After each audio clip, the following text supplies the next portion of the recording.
ഞാൻ ബാഗ് എന്റെ അഡ്ജസ്റ്റ് ചെയ്യുമായിരുന്നു. ഒരു വുഡൻ ബോർഡല്ലായിരുന്നു നിന്നത്. എങ്ങനെയോ വീണു. പിന്നെ ഞാൻ നോക്കുമ്പോൾ നിലത്ത് കിടക്കുന്നു. ട്രെയിലിൽ കൂടെ അല്ല നമ്മൾ പോകുന്നത്. നമ്മൾ ശരിക്കും റോക്ക് ബോൾഡേഴ്സിന്റെ ഇടയിൽ കൂടെ നമ്മൾ അതിനകത്ത് വലിഞ്ഞു കയറുന്നു. ഞാൻ ഷോർട്ട് ആയിട്ടുള്ള ഒരാളാണ്, കാലെത്തത്തില്ല. പിന്നെ നിരങ്ങി വേണം പോകാൻ.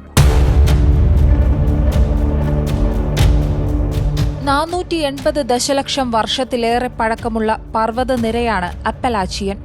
കാനഡ മുതൽ അലബാമ വരെ നീളുന്ന 2000 മൈൽ.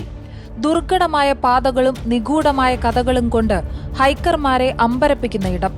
റോങ് ടേൺ പോലുള്ള നിരവധി ഹൊറർ ചിത്രങ്ങൾക്ക് പ്രമേയമായ അപ്പലാച്ചിയൻ മൗണ്ടെയ്ൻസ് ട്രെയിൽ പൂർത്തിയാക്കിയ ആദ്യ മലയാളി കോട്ടയംകാരനായ ബ്രൂസ് തോമസ് 24-നോട് അനുഭവങ്ങൾ പങ്കുവയ്ക്കുന്നു. 3000-ലധികം കിലോമീറ്ററുകൾ കാൽനടയായി നടന്ന് 158 ദിവസമെടുത്താണ് ബ്രൂസ് ഈ യാത്ര പൂർത്തിയാക്കിയത്.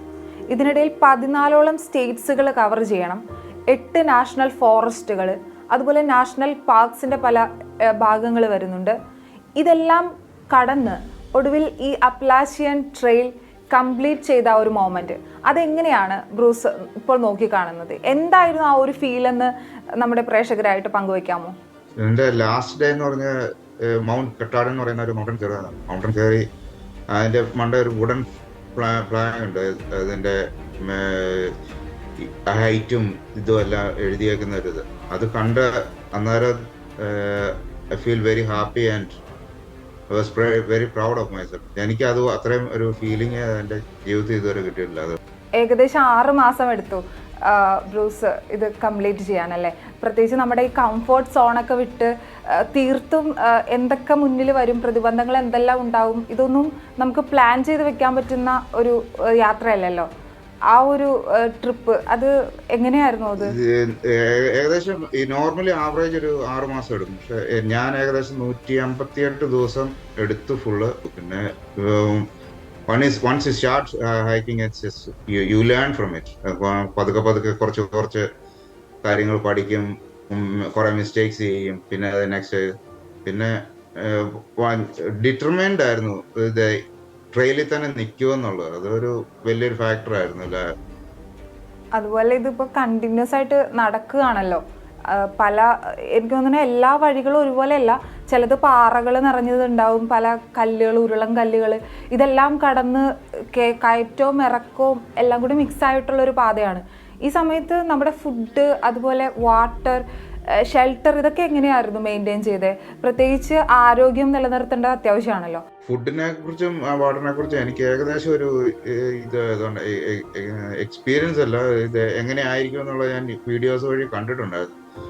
ഞാൻ ഫസ്റ്റ് 5 ഡേയ്സിനുള്ള ഫുഡ് ഓൾറെഡി ഞാൻ ക്യാരി ചെയ്തുകൊണ്ടാണ് പോയത്.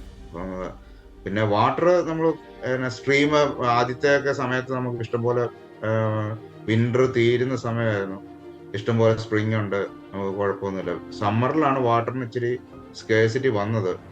ന്യൂജേഴ്സി, ന്യൂയോർക്ക് ഭാഗങ്ങളിൽ കുറച്ച് പാടായിരുന്നു. 10 മൈൽസോളം ഒക്കെ വാട്ടർ നമ്മൾ നമ്മുടെ കയ്യിൽ തന്നെ ക്യാരി ചെയ്യേണ്ടി വന്നു. അപ്പോൾ എന്തൊക്കെ ഫുഡാണ് അപ്പോൾ കരുതിയിരുന്നത്? ഈ 5 ദിവസത്തേക്കെന്ന് പറയുമ്പോൾ 5 ദിവസം കഴിഞ്ഞാൽ പിന്നെ നമുക്ക് ഈ ഫുഡിൻ്റെ സോഴ്സ് എവിടെ നിന്നായിരിക്കും? അപ്പോൾ ഫുഡ്, എൻ്റെ ഒരു ഫുഡ് എന്ന് പറഞ്ഞു കഴിഞ്ഞാൽ രാവിലെ മോർണിംഗ് ഓട്സ്, പിന്നെ അതിൻ്റെ കൂടെ ഒരു ചോക്ലേറ്റ് മിൽക്കിൻ്റെ പൊടി കിട്ടും, അതും കൂടെ ചേർത്ത്, പിന്നെ സംടൈംസ് കോഫിയും കൂടെ ഇതിൻ്റെ അകത്ത് തന്നെ മിക്സ് ചെയ്ത്.